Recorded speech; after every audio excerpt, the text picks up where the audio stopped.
श्यामल जी, कल जो औद्योगिक प्रोत्साहन नीति में कुछ बदलाव किए गए हैं उसके बारे में ज़रा बताइए, किस तरीके से बदलाव किए गए हैं? प्रवासी मजदूरों के लिए क्या अलग से कुछ आप लोगों ने प्रावधान किया था? देखिए, औद्योगिक प्रोत्साहन जो नीति है 2016 का संशोधन करके कल उसको पारित करने का काम किया गया।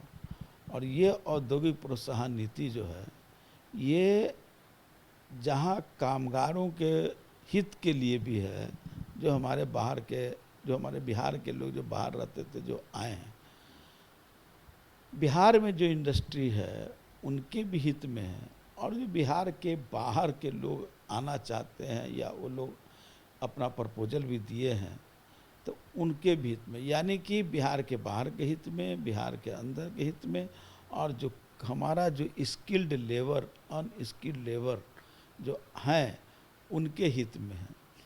सबसे पहली बात है कि पहला है कि ये 2025 तक लागू हो गया।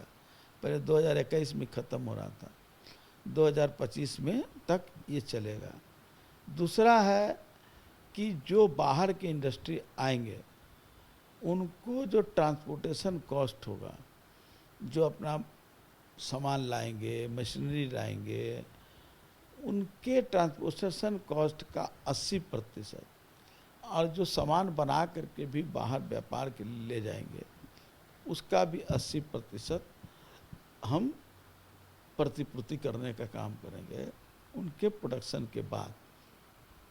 ये बाहर के लोग, बहुत सारे प्रायोरिटी सेक्टर में लिए गए हैं। एग्रीकल्चर मामले के बहुत सारे, क्योंकि एग्रीकल्चर बेस ये स्टेट है, तो यहाँ मक्का है, मखाना है, आलू है, रेड आलू है, उसके बाद व्हीट है, यहाँ पैडी है, फिर हमारा फ्रूट का जो ये आपका लीची है, आम है, हमारा यहाँ अनानास है, कई तरह का है, फिर हरी सब्जियां हैं पूरा।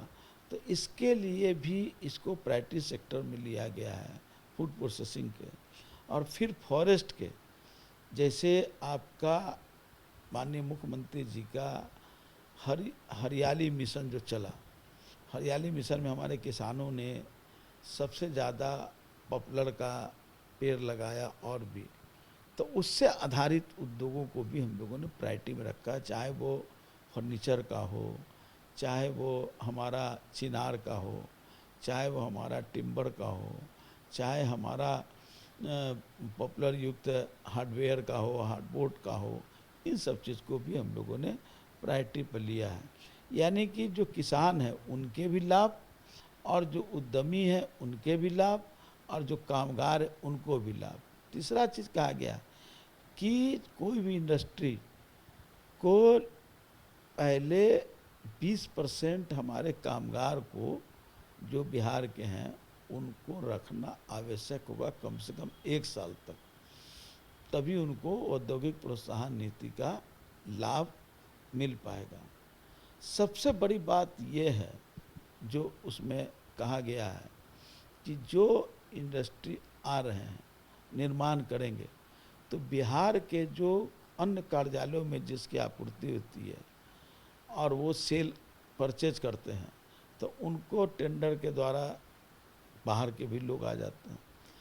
अब ये बात के लिए उनको जिम्मेवारी तय की गई है कि उनकी प्राथमिकता पहले बिहार के निर्मित सामग्रियों को खरीदना होगा, तब जा कर के गुणवत्ता में कोई समझौता नहीं होगा, लेकिन उसके बाद जा कर के बाहर के लोगों से, तो बिहार के इंडस्ट्री का परचेज कैपेसिटी बढ़े, ये भी काम किया गया है।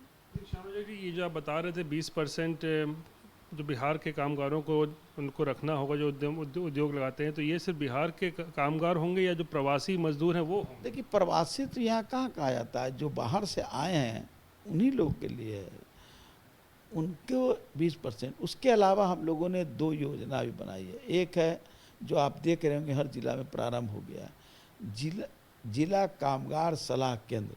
जो कामगार आए हैं वो उनसे काउंसलिंग कर करके, जो कमेटी है डीएम की अध्यक्षता में, हर एक हफ्ते काउंसलिंग कर करके उनसे तय करेगा कि वो किस तरह का काम कर सकते हैं। उसके लिए हर जिला को रोजगार, नववर्तन रोजगार योजना के तहत 50 लाख रुपए दिए गए हैं और क्लस्टर बनाए गए हर जिला में 2-2 क्लस्टर। तो उनको इकाई खड़ा करने के लिए उनको राशि भी मिलेगा। जहाँ तक प्रारंभिक काल में उनको परमानेंट कोई स्थान तो है नहीं, तो सरकार के जो स्थान है, चाहे वो पंचायती सरकार भवन हो या अन्य जो सरकारी बिल्डिंग है, उसमें क्लस्टर को 10-10 लोगों का एक क्लस्टर बना करके उनको उसमें दिया जाएगा। लेकिन एक चीज़ समझना चाह रही है, 20% की जो बात है कि ये सिर्फ बिहार के कोई भी कामगार को मिल सकता है या जो दूसरे प्रदेशों से आए हैं? लगता है कि जो कामगार बाहर से आए हैं, क्यों, जो स्किल लेबर हैं। अब देख लीजिए एक धारावी महाराष्ट्र में, जहाँ सबसे बड़ा स्लम है, मैक्सिमम 80-90% वो बिहार के ही कामगार हैं और वहाँ का अकेला जो टर्नओवर है 6,000 करोड़ रुपया उसका टर्नओवर है। कोई बेल्ट बनाता है, कोई चैन बनाता है, कोई चप्पल बनाता है, कोई जूता बनाता है, कोई आर्टिफिशियल ज्वेलरी बनाता है। तो 6,000 करोड़ रुपया का उनका टर्नओवर है।